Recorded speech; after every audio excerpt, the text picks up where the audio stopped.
Nous sommes le 1er avril et promis, pas de blague dans ce Phocéen JT. On va enchaîner des infos sérieuses avec les larmes de Pascal Duprat. Oui. On va parler d'Arkadiusz Milik et on va aussi parler de Cédric Bakambu. C'est à croire que son objectif, c'est d'être un jour recruté par ces bons vieux réalisateurs de comédie française pour tourner dans des films. C'est vrai qu'il aura peut-être un meilleur bilan que sur le banc. Je parle de Pascal Duprat, l'entraîneur de Saint-Etienne, qui a refait un peu des siennes, qui a joué sur l'émotion avant le match contre l'OM parce qu'il y avait des gens qui déblayaient les pelouses du centre d'entraînement parce qu'il neige à Saint-Etienne. Mon Dieu, c'est terrible, ça donne envie de pleurer et de déblayer le terrain avec eux. Voilà, quelle belle démonstration de la part du coach de Saint-Etienne.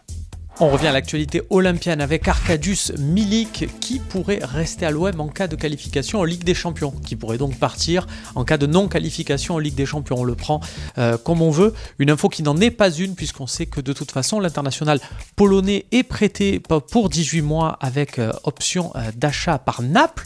Ça arrivera donc à échéance en juin prochain. À voir donc pour les négociations concernant son futur. Évidemment qu'avec les moyens financiers de cette compétition, l'OM pourrait être beaucoup plus serein sur ce dossier, mais aussi sur tous les autres. On termine avec une nouvelle qui fait l'effet d'une bombe concernant Cédric Bakambu, une conversation avec un ami privé sur WhatsApp qui devient public, gênant quand on sait que le joueur se lâche un peu sur l'organisation de sa sélection. Comment Cédric Bakambu va gérer la suite de sa carrière avec le Congo? Surtout, est-ce que cela va impacter sa fin de saison à l'Olympique de Marseille alors qu'on en a besoin dès ce match-là contre Saint-Etienne puisqu'Arkadiusz Milik sera absent? C'est vraiment la question qu'on doit tous se poser.